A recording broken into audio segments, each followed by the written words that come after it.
దేశం కోసం ప్రాణాలు అర్పించిన జవాన్ల పేర్లు ఇక్కడ లిఖించబడ్డాయా? ఫైనల్గా ఇండియా గేట్ దగ్గరికి అయితే వచ్చేసాను. ఇక్కడ ఒక అద్భుతమైన విషయం ఉంది.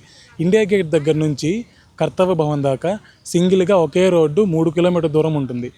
ఆ రోడ్లో సెరమోనీస్ జరుగుతాయి, అంటే వేడుకలు అనమాట.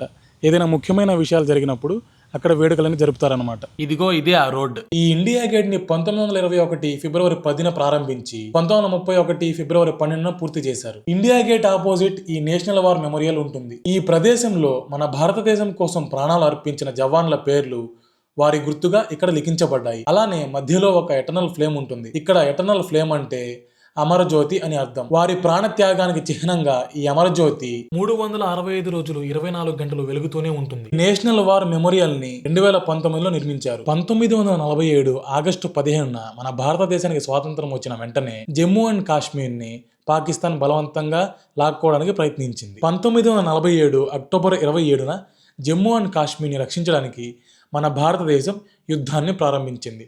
ఆ యుద్ధం 14 నెలలు జరిగింది. తరువాత 1949 జనవరి 1న యుద్ధాన్ని ఆపివేశారు.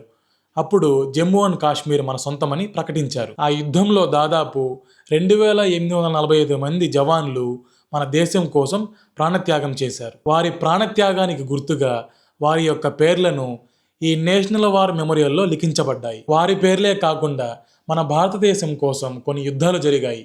ఆ యుద్ధాలలో కొంతమంది వీరమరణం పొందారు. వారి పేర్లు కూడా ఇక్కడ లిఖించబడ్డాయి. ఈ వీడియో నచ్చితే లైక్ చేయండి, షేర్ చేయండి, కామెంట్ చేయండి. అలానే సబ్స్క్రైబ్ కూడా చేయండి. మరో వీడియోలో మళ్ళీ కలుద్దాం.